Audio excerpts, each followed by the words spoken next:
자, 오늘 본문은 예수님께서 비유로 말씀하신 내용을 담고 있습니다. 간단히 내용을 좀 말씀드리자면, 주인이 포도원을 농부들에게 이제 세를 주고 타국에 갑니다. 그리고 때가 돼서 열매가 이제 나오기 때문에 소출이 나오니까 이제 그동안에 이제 빌려준 값을 열매로 받으려고 종들을 대신 보냈습니다. 성경에 보면은 아마 3명이었던 것 같아요. 근데 한 명은 때리고, 한 명은 죽고, 한 명은 돌로 맞습니다. 그러자 이 주인이 3명보다 더 많은 종들을 보냅니다. 그런데 이 농부들이 더 의기투합을 해가지고 더 많이 보낸 종들도 똑같이 때리고 죽이고 해코지를 합니다. 그러자 주인이 어떻게 하냐면 자기 아들을 보내려고 합니다. 아들을 보낼 때 마음이 37절 말씀인데요. PPT 보시고 제가 읽어드리겠습니다. 후에 자기 아들을 보내며 이르되 그들이 내 아들은 존대하리라 하였더니, 이렇게 합니다. 설마 내 아들을 보냈는데 어떻게 하겠냐라는 생각에 오히려 존귀하게 여김받을 것이다 라고 생각했는데 예상을 뒤엎습니다. 오히려 농부들이 주인의 아들을 죽여버립니다. 주인의 아들을 죽인 이유가 나옵니다. 그것이 38절입니다. 농부들이 그 아들을 보고 서로 말하되 이는 상속자니 자 죽이고 그의 유산을 차지하자 하고, 이렇게 되어 있습니다. 예수님의 비유의 말씀을 듣고 있던 대제사장과 바리새인들이 이렇게 대답을 합니다. 41절입니다. 41절 말씀. 그들이 말하되 그 악한 자들을 진멸하고 포도원은 제때에 열매를 바칠 만한 다른 농부들에게 새로 줄지니이다. 바로 우리가 생각하는 정답 아닙니까? 이렇게 악한 농부들에게는 뭐가 약이겠습니까? 바로 처벌만이 능사죠. 바리새인과 제사장들이 그렇게 얘기합니다. 여기 뭐라고 되냐면 악한 자들을 진멸하고, 단순하게 벌 주는 게 아니라 죽여야 된다는 겁니다. 이런 악한 사람들은. 그리고 포도원은 제대로 열심히 일하고 제대로 열심히 일한 만큼 소출을 낼 수 있는 사람에게 맡기면 된다, 이렇게 얘기합니다. 자, 그런데 이 비유가 누구 보고 들으라고 한지를 아직 못 깨닫고 하는 대답입니다. 오늘 읽지는 않았지만 46절, 45절, 46절에 그때서야 깨닫습니다. 막판에 깨닫는데 아직 이 대답할 때는 못 깨달은 것이죠. 여기서 악한 농부가 자기들을 얘기하는지는 아직 모르는 겁니다. 예수님의 비유 속에 등장하는 주인은 누굴까요, 여러분? 바로 하나님이십니다. 그리고 종들, 보낸 종들 있죠? 그 종들은 누굴까요? 모르니까 제가 필요하겠죠, 여러분. 모르시니까 제가 이렇게 알려드리잖아요, 친절하게. 자, 구약 시대의 선지자들입니다. 그 다음에 악한 농부는 바로 요 본문에서는 대제사장과 바리새인이겠지만 여타 나머지 예수를 배척하는 사람들일 것이고요. 또 오늘 본문에 나오는 아들은 바로 예수 그리스도, 자기 자신을 가리키는 겁니다. 근데 예수님이 비유로 비록 얘기를 하셨잖아요. 비유. 제가 비유 시리즈를 계속 얘기하면서 비유는 뭐라고요? 비유는 비유일 뿐 오해하지는 말자 했잖아요. 근데 오늘은 비유는 비유로 끝나지 않아요. 왜냐? 이 지금 말하고 있는 이 사건들이 구약 시대에 있었단 말입니다. 자, 제가 그걸 설마 제가 없는 얘기를 하겠습니까? 자, 성경 말씀으로 보겠습니다. 자, 예레미야 20장 2절입니다. 예레미야 20장 2절 제가 읽겠습니다. 이에 바수올이 선지자 예레미야를 때리고 여호와의 성전에 있는 베냐민 문 위층에 목에 씌우는 나무 고랑으로 채워 두었더니. 자, 아까 종들을 때렸다라고 했지 않습니까? 그리고 이 종들이 누구라고요? 구약시대의 선지자들이라면, 자, 진짜로 이 예레미야 선지자는 맞았습니다. 없는 얘기가 아니라는 것이죠. 자, 또 하나 있습니다. 역대하 24장 20절에서 21절입니다. 역대하 24장 20절 21절 제가 읽어드립니다. 이에 하나님의 영이 제사장 여호야다의 아들 스가랴를 감동시키심에 그가 백성 앞에 높이 서서 그들에게 이르되 하나님이 이같이 말씀하시기를 너희가 어찌하여 여호와의 명령을 거역하며 스스로 형통하지 못하게 하느냐 하셨나니 너희가 여호와를 버렸으므로 여호와께서도 너희를 버리셨느니라 하나 무리가 함께 깨하고 왕의 명령을 따라 그를 여호와의 전뜰 안에서 돌로 쳐 죽였더라. 없는 얘기가 아니에요. 오늘 이 비유는 완전히 없는 얘기를 비유가 비유로 끝나는 게 아니라 진짜로 역사적으로 이스라엘 백성들이 하나님이 보낸 그 선지자들을 어떻게 했는지를 알려주고 있는 겁니다. 진짜로 때렸고요, 진짜로 돌로 쳤고요, 진짜로 죽었습니다. 결국 예수님이 말씀하시고 싶으신 것은 너희들은 올바른 답은 말했습니다. 아니 그렇게 악한 농부는 당연히 죽여야죠. 그리고 제대로 된 농부를 소작인으로 두셔야죠 말을 했지만, 그러나 바로 그 말한 그 제사장들 바리새인들이 올바로 대답대로 살지 못하고 있음을 말해주고 있는 겁니다. 더 나아가서 아들 예수 그리스도 자신을 믿지 못하고 끝까지 부인하고 있는 그들에게 바로 비유를 통해서, 그러나 오늘 본문의 비유는 특별히 사실적인 이 사건을 비유로 녹아내면서 예수님께서 지금 현재 말씀하고 있는 바로 악한 농부의 비유 얘기입니다. 자, 그렇다면 이제 본문으로 들어가 보겠습니다. 여러분, 본론으로 들어가서 오늘은 저와 여러분이 세 가지를 함께 좀 기억했으면 좋겠습니다. 자, 첫 번째 무엇이냐? 하나님은 우리에게 너무 잘 준비된 것을 주셨다는 것입니다. 자, 그것이 어디 나오냐? 33절에 나옵니다. 자, 33절 제가 한번 읽어드립니다. 다른 한 비유를 들으라. 한 집 주인이 포도원을 만들어 산 울타리로 두르고 거기에 집자는 틀을 만들고 망대를 짓고 농부들에게 새로 주고 타국에 갔더니, 이렇게 되어 있습니다. 여러분 혹시 나야가라에 가셔서 그 와인 그 만드는 곳에 구경해 보신 적 있으십니까? 혹시? 아마 있으신 분들 계실 것이고, 뭐 혹시 뭐 아직 못 가신 분도 계실 것 같습니다. 거기 가면 오늘 여기 나오고 있는 이것들이 잘 나와 있습니다. 특별히 근데 한 가지가 더 있는데 뭐냐면, 두 가지가 더 있는데 산 울타리하고 망대까지 여기 있거든요. 자, 여러분 이 한 절을 보시면서 혹시 느껴지시는 거 없습니까? 이 한 절을 지금 여러분이 들으시면서, 오늘 이 본문에 나오는 주인은요, 포도원을 세를 줬지만 풀세트로 줬습니다. 풀세트. 어느 것 하나 부족함 없도록 다 셋업해 준 상태에서 빌려준 겁니다. 잘 농사만 지어달라고. 자, 무엇 때문에 알 수 있느냐? 자, 포도원을 만들었는데 산 울타리, 나무 울타리를 말하고 있는 겁니다. 근데 우리가 여기를 생각하시면 안 돼요. 이게 팔레스타인 지역 아닙니까? 울타리를 만드는 것이 결코 쉬운 일은 아니라는 것이죠. 그 다음에 집자는 틀, 이것도 세 받는 사람들에게 너네들이 알아서 만들어라가 아니라 아예 그것도 셋업해 줬습니다. 그리고 망대까지 지어줬습니다. 망대가 무슨 역할입니까? 혹시나 악한 동물이나 악한 사람들이 와서 훔쳐가는 것, 해코지 하는 것을 막는 역할을 합니다. 그걸 다 만들어주고 세를 준 다음에 간 겁니다. 저는 이 33절 한 절만으로도 너무 은혜가 됐습니다. 왜? 포도원이 바로 우리들에게 주신 것이라면 하나님은 우리에게 결코 부족하게 주시지 않으신 분이라는 것입니다.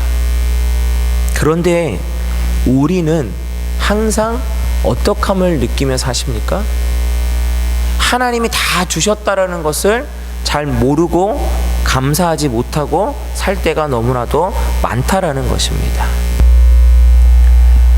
하나님이 천지를 창조하시고 여섯째 날에 사람을 창조하시죠. 그리고 사람들에게, 바로 아담에게 이것들을 잘 다스리라고 맡기십니다. 여러분 지금 내가 숨 쉬고 있는 것에 감사하십니까? 어떻게 보면 우리가 이 좋은 자연 속에서 살아가는 것, 하나님이 풀세트 옵션 다 챙겨주시고 우리에게 주신 거와 마찬가지라는 것입니다. 제가 수요일 새벽 같은 경우에 이제 오신 분들은 같이 맥도날드에 갑니다. 그래서 아침을 잠깐 간단하게 먹는데, 그때 제가 보통 하는 기도가 있습니다. 뭐냐면, 오늘 하루를 주심에 감사합니다. 하루의 생명을 연장시켜 주셔서 감사합니다. 그렇게 기도합니다. 여러분은 어떠십니까? 아침에 일어났을 때 내가 눈 뜨고 일어날 수 있음에 감사하십니까? 저는 여러분에 비해서는 뭐 젊은 나이지만 잘 모르겠습니다.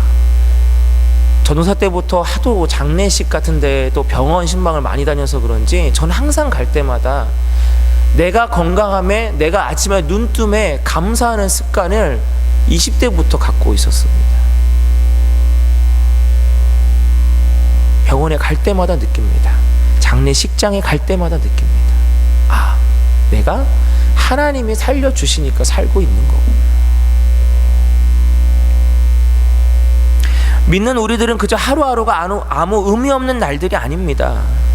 아침에 일어나서 그 찌뿌둥한 그 몸 상태로 일어나서 한숨 푹푹 쉬면서 아이고 팔다리야 이러면서 일어나는 게 아니라, 오늘 하루 내가 눈 뜰 수 있음에, 숨 쉴 수 있음에, 오늘 하루를 내가 보낼 수 있음에, 바로 이 오늘이 어제 그 어떤 사람에게는 간절히 원했던 그 오늘임을 우리가 감사하며 살아가야 된다라는 것입니다. 더불어 여러분, 함께 있는 가족이 있으십니까? 그러면 더 감사하셔야 됩니다. 건강한 몸으로 일할 수 있는 곳들이 있으십니까? 그러면 또 한 번 더 감사하셔야 됩니다. 오늘 같은 날씨, 흐리고 비 오고 바람 많이 부는 이 날씨, 우리 바람 들어옵니까? 여기에? 비 맞습니까? 이러한 성전 주심에 이곳에서 예배드릴 수 있음에 우리는 또 한 번 또 감사해야 됩니다. 오늘 우리는 우리의 삶과 주변의 사람들과 교회에 대해서 감사하고 또 감사해야만 한다는 것입니다. 찾아보면 감사의 조건들이 너무 많습니다. 믿지 않는 사람들조차도 될 수 있으면 감사하려고 노력하며 사는데, 정작 믿는 우리들은 그들보다도 더 많은 감사의 제목을 보너스로 더 받고 있지 않습니까? 바로 죽을 수밖에 없는 우리들, 예수 그리스도를 통해서 그 어떠한 세상의 그 어떠한 것으로도 받을 수 없는 그 구원에 대한 그 큰 선물을 받았으니, 우리는 감사하고 또 감사하고 또 감사해도 부족한 존재가 바로 저와 여러분임을 기억하며 나아가야 된다는 것입니다. 두 번째입니다. 두 번째는 바로 청지기라는 것이, 우리는 청지기가 돼요. 착한 농부가 되어야 된다는 것입니다. 악한 농부가 아니라 착한 농부. 38절을 보겠습니다. 아까 말씀드린 38절인데요. 농부들이 그 아들을 보고 서로 말하되, 이는 상속자니 자 죽이고 그의 유산을 차지하자 하고, 이렇게 되어 있습니다. 여러분, 이게 상식적으로 말이 된다고 생각하십니까? 이해가 되십니까 여러분? 말도 안 되는 경우죠. 상속자가 만약에 죽는다고 한들 포도원이 이 농부들의 것이 될 수 있습니까? 아니요, 될 수 없습니다. 상속자가 없는 지경에 이른다고 해도 결코 이 소작인들이 주인이 될 수는 없습니다. 그런데 이 농부들은 엄청난 착각을 지금 갖고 살아가는 거죠. 정말 어이없습니다. 그런데 이 비유를 지금 예수님이 말씀하셨다라는 것은 어떠한 이유입니까? 정말 우리가 생각해도 이 비상식적인 이것을 말해주고 싶은 당사자가 바로 그 예수님 눈앞에 있었기 때문 아닙니까? 이 어이없는 짓을 하고 있는 사람들. 그리고 지금 이 말씀을 듣고 있는 우리들도 어쩌면 이 비상식적이고 어이없는 행동을 하고 있을지도 모른다라는 것입니다. 새드는 사람의 아픔을 여러분들은 아마 겪어보셨을 겁니다. 저는 그래도 좋은 시대에 태어나서 그 정도까지는 아닙니다. 그런데 저희 부모님 계시긴 하지만 아마 여기 또 계시는 저희 부모님과 비슷한 세대에 계신 분들은 한국에 사실 아마 그러한 그 사글세라고 하나요? 새빵살이하는 어려움들을 다 아마 겪어보셨을 겁니다. 하루라도 방세가 밀리면 그 집문 열고 들어갈 때의 그 주인집 그 피해서 들어가야 되는 그거. 분명히 내가 뭔가 이렇게 부족한데 차마 쫓겨날까봐 뭐라고 집주인에게 말 못하는 그 심정. 그래서 저희 부모님 같은 경우에는 이런 일이 있었답니다. 제가 태어났을 때 하도 많이 아프고 울어가지고 주인집 할머니가 결국은 못 버티시고 제 울음소리에 못 버티시고 저희를 내쫓았다고 합니다. 고만 살라고. 그러한 서러움들 아마 우리 어르신들은 아마 많이 겪어보셨을 겁니다. 이게 새드는 사람의 입장 아닙니까? 근데 오늘 이 농부들 보십시오. 완전 반대입니다. 어제 저희 교회 내년 렌트 이제 계약에 대해서 이제 첫 모임을 가졌습니다. 근데 첫 모임을 가졌는데 첫 번째 모임에 그냥 잘 끝났습니다. 솔직히 한 달 전부터 그 홍정님하고 저하고 이 걱정을 많이 했습니다. 많이 올려달라 그러면 어떡하나. 그러면서 이 송장님과 저하고 작전을 짰습니다. 작전을 좀 없는 우는 소리를 좀 하자. 이것도 없고 이것도 없고 이것도 없고 이러면서 우리가 참 많이 부족하다 이러면서 좀 우는 소리 좀 하자 이래가지고 홍장님이 저한테 하신 말씀이, 목사가 새로 와서 열심히는 하긴 했는데 새로 들어온 사람도 있지만 또 나간 사람도 있어서 인원이 지금 똑같다 뭐 이렇게. 맞는 얘기를 한데 듣고 있으니까 목사 제 입장에서는 조금 좀 이상하더라고요. 예, 마음이. 예. 그래서 그런 소리도 하고 또 재정이 아직 우리가 이렇게 이렇게 좋아지지는 않았다. 근데 솔직히 작년에 비하면 엄청 좋아졌거든요. 근데 그것도 조금 좀 듣고 보니까 좀 그러더라고요. 예. 하여튼 그런 식으로 작전을 짰어요. 그래서 우리가 좀 쉽게 말해 우는 소리를 좀 하자 이렇게 한 거예요. 그래서 저희가 그래서 어제 딱 만나서 장로님이 그런 식으로 얘기를 하셨어요. 그랬더니 여기 담당자인 얼이라는 그 제가 볼 때 할아버지죠. 제 입장에서는 그분이 뭐라고 하시냐면 더 세게 우는 소리 하시는 거예요. 작년보다 25% 전기세가 올랐다 이러면서 전기 딜리버리 차지 있지 않습니까? 딜리버리 차지가 무려 얼마나 올랐다 막 이러면서 또 우는 소리를 하시는 거예요. 그리고 너네들은 좋겠다. 그 젊은 부부와 젊은 성도가 늘고 애들이 늘어서 좋겠다. 우리는 애들이 없다. 뭐 이러면서 얘기를 하시는 거예요. 렌트를 사는 우리들이 우는 소리를 했더니 오히려 주인 되는 이 교회 사람도 우는 소리를 하더라고요.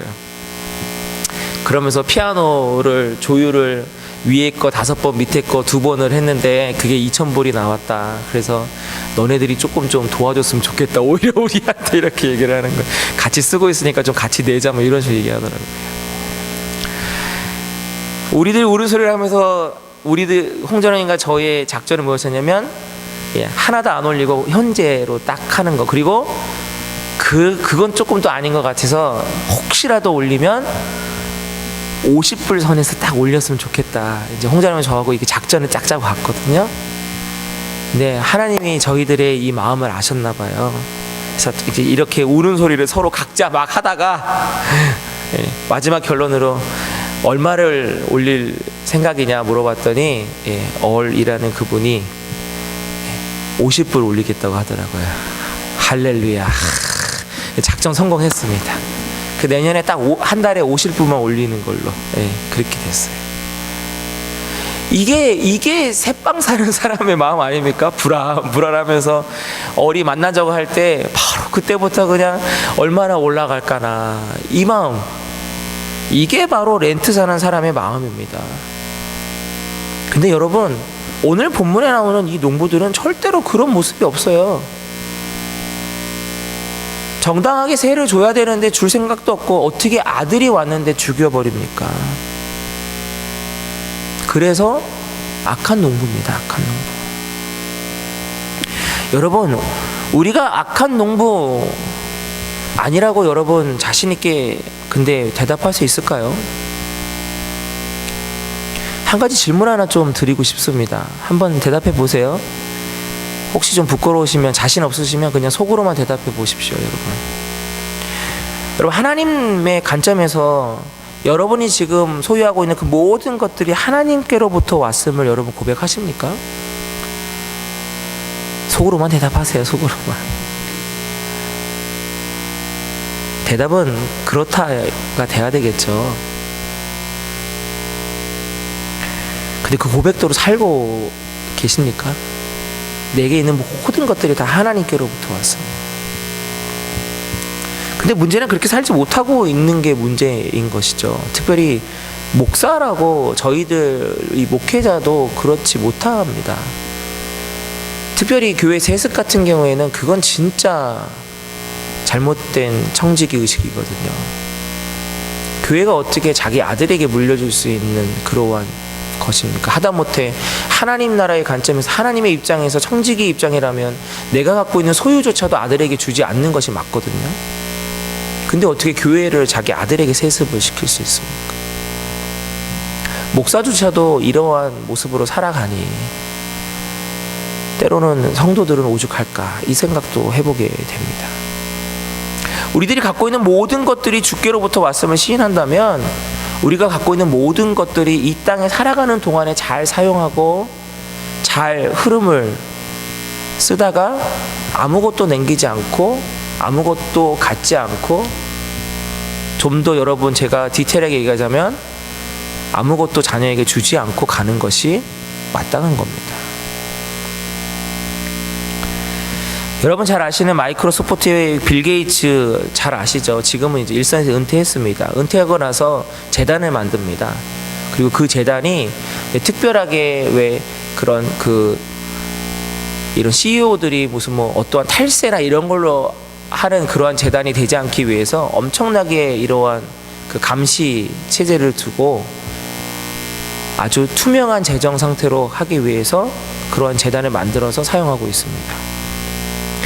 또한 우리가 보기에는 큰 돈이긴 해요. 제가 그 뉴스를 보고 아무리 자녀들에게 조금 준다고 하자면 내가 보기엔 참 큰 돈이긴 한데, 하지만 빌 게이츠 입장에서 보자면 엄청나게 적은 돈만을 자녀들에게 줍니다. 그냥 어느 정도 밑거름 정도 하라고만 주고 나머지는 다 자기가 이 재단을 통해서 다 쓰고, 만약에 못 쓰면 다 사회에 환원하는 걸로, 그렇게 지금 현재 빌 게이츠는 유언을 한 상태입니다.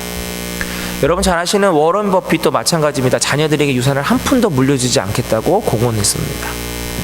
그런데 여기까지는 여러분들도 아마 아시는 내용일 겁니다. 아시는 분들도 계실 겁니다. 근데 두 사람에게 잘 알려지지 않는 이 두 사람의 아버지에 대한 일화가 있습니다. 빌 게이츠의 아버지가 부시 대통령 시절에 이 부시 대통령이 부자들을 위해서 뭔가 좀 이렇게 정책을 하려고 했던 것 같습니다. 그 중에 하나가 재산세와 상속세를 단계적으로 폐지하려고 했다고 합니다. 근데 그때에 앞장서서 반대한 사람이 바로 빌 게이츠의 아버지였답니다. 먼저 아버지가 나서서 부자들의 자손만 더 부자로 만들고 노력하는 서민들에게 피해를 주는 이 법을 막겠다라고 하면서 당시의 부자들을 설득해서 재산세와 상속세 폐지에 대한 반대 청원서를 국회에 냈고요. 그 다음에 이것을 공식적으로 신문 광고를 내서 미국의 모든 사람들이 알도록 했답니다. 그리고 손수 120명의 그 당시 미국의 큰 부자들에게 청원서에 사인해 줄 것을 요청했고요. 4명 빼고 116명으로부터 사인을 받아냅니다. 재미있는 일화가 하나 있는데, 이 그때의 반대한 4명 중에 한 명이 워런 버핏이었답니다. 그때 반대한 사람 중에 한 명이. 근데 워런 버핏이 반대한 이유가 자기가 그것에 대해서 찬성하는 게 아니었답니다. 오히려 적극적으로 더 반대하지 않기 때문에 사인을 거부했답니다. 그러면서 이렇게 말했답니다. 워런 버핏. 상속이 아니라 자신의 능력으로 성공하는 사회를 만드는 것이 경제발전의 원동력이 되기 때문에 지금 현재 이렇게 하는 건 너무 소극적인 것이다 라고 하면서 사인에 반대했다고 합니다. 워런 버핏의 아버지도요 4선 국회의원이었답니다. 근데 그 아버지도 워런 버핏에게 단 한 푼도 안 물려줬답니다. 그 워런 버핏은 스스로 그렇게 자수성가한 겁니다. 지금 이 시대를 살아가는 우리들, 그건 그리스도인이든 비그리스도인이든지 마찬가지입니다. 이런 얘기를 하면 별로 좋아하지 않으세요, 솔직히. 저도 이것을 설교 시간에 얘기할까 말까 한 10번은 고민했습니다, 솔직히. 근데 사람이 가장 힘든 게 무엇인지 아십니까? 바로 물질입니다. 그렇기 때문에 얘기하는 겁니다. 우리가 하나님의 진짜 청지기, 아까 착하게 살자고 했잖아요. 악한 농부의 반대면 착한 농부입니다. 우리가 착한 농부가 되려면 바로 정말 이것이 하나님으로부터 와서 하나님의 것이지 나는 잠시 맡아서 사용할 뿐이라는 그 고백을 할 수 있는 그런 착한 농부가 저와 여러분이 되어야 되지 않겠습니까? 라는 입장에서 이 얘기를 드립니다. 자, 세 번째입니다. 마지막 세 번째는 주인의 행동과 마음을 우리가 헤아려 봐야 된다는 겁니다. 주인이 누구십니까? 하나님이십니다. 그런데요, 이 33절부터 있는 이 비유의 내용을 보면 하나님의 진짜 마음을 알 수가 있습니다. 보통의 주인하고는 전혀 다릅니다. 제가 이 본문을 준비하면서 10번도 넘게 생각해 봤습니다. 내가 주인이라면 어떻게 했을까? 이 상황 속에서 저는 제사장과 바리새인이 대답한 그 진멸이라는 단어가 나에게 딱 맞는 단어입니다. 3명의 종들을 보냈을 때에 3명의 종들을 때리고 죽이고 돌로 쳤다, 그 소식을 들었다, 그러면 저는 그 다음에 더 많은 종들을 안 보냅니다.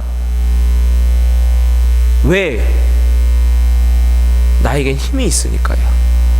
생각해 보십시오. 그 당시에 포도원을 얻어서 하는 사람과 풀세트로 다 마련해가지고 이것을 맡아달라고 하고 타국까지 가가지고 또 살 수 있는 사람과, 여러분 생각해 보십시오. 지금의 시절에 본다고 한들 얼마나 힘이 있겠습니까? 그리고 그 농부가 잘못된 것을, 그러니까 잘한 것을 잘못된 것이 아니라 진짜로 잘못한 것 아닙니까? 이 시대의 사회상에서는 종은 마치 옛날 우리 무슨 조선시대 뭐 그런 것처럼 죽여도 아무런 주인에게는 하자가 없었습니다. 그 시절입니다. 로마의 그 시절은. 이 농부를 진멸한다 한들, 가뜩이나 무슨 뭐 농부가 잘못이 없는데 진멸한 게 아니지 않습니까? 사람도 죽였고 때렸는데, 저 같으면 아무리 생각을 해도 진멸했을 것 같습니다. 그런데 오늘 이 비유에 나오는 주인은 그렇게 하지 않습니다. 더 많은 종을 보냅니다. 그러면 말 듣겠지, 괜찮겠지. 근데 여러분, 또 죽였는데, 또 때렸는데도 불구하고 또 그 다음에 누굴 보냅니까? 아들을 보냅니다. 아들은 존귀하게 여겨주겠지. 이게 바로 주인의 마음, 바로 주인이 하나님이라면 이게 바로 하나님의 마음입니다. 오늘 이 비유 속엔 바로 그 하나님의 사랑이 담겨 있다는 것입니다. 구약 성경은 여러분 창세기부터 말라기까지 열심히 한번 보십시오. 사람은 어떻습니까? 하나님은 어떻습니까? 그 관점에서 한번 창세기부터 말라기를 한번 보십시오. 구약 성경을 한번 보십시오. 때로는 공의의 하나님, 때로는 무서운 하나님이기도 하지만, 그러나 결국 그 안에 숨겨져 있는 하나님의 진짜 마음은 사랑, 사랑, 사랑입니다. 선지자들을 보내서 선지자가 매를 맞습니다. 선지자를 보냈는데 선지자가 죽습니다. 그럼에도 불구하고 결국 예수 그리스도를 보내시는 것이 하나님이십니다. 그게 오늘 이 비유에 있는, 어떻게 보면 정말 멍청한 것 같은 이 주인의 모습이, 바로 이해할 수 없는 그 주인의 모습이 하나님이십니다. 무엇 때문입니까, 여러분? 왜 그렇습니까, 여러분? 우리가 생각하면 그냥 죽여버리면 끝나는 것인데, 잘못했으니까 잘못한 대로 마땅히 응징하면 되는 것인데, 왜 그렇게 하지 않습니까? 그것이 바로 비밀입니다, 여러분. 그것이 바로 구원의 비밀입니다.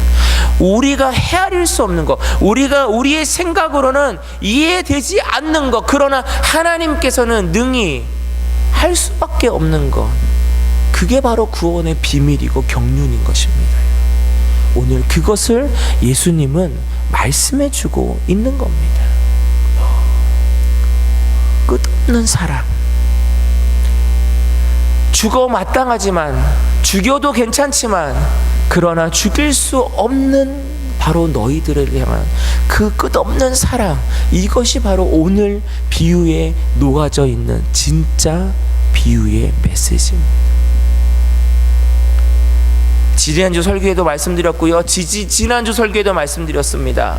결국 제사장과 바리새인들에게 이 말씀을 그들이 깨닫게, 마음에 찔리게, 기분 나쁘게 말씀하시는 것은 단 하나의 이유, 지금이라도 너희들이 깨닫고 돌아오기를 원하시고 있는 마음입니다.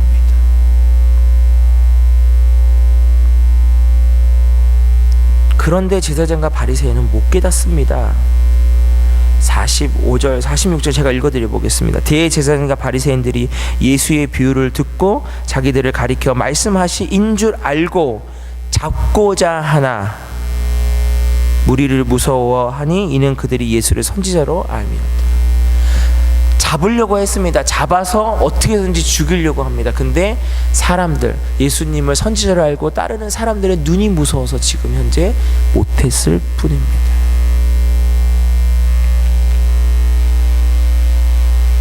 오늘 설교 여러분 어떠십니까? 어떠한 마음입니까?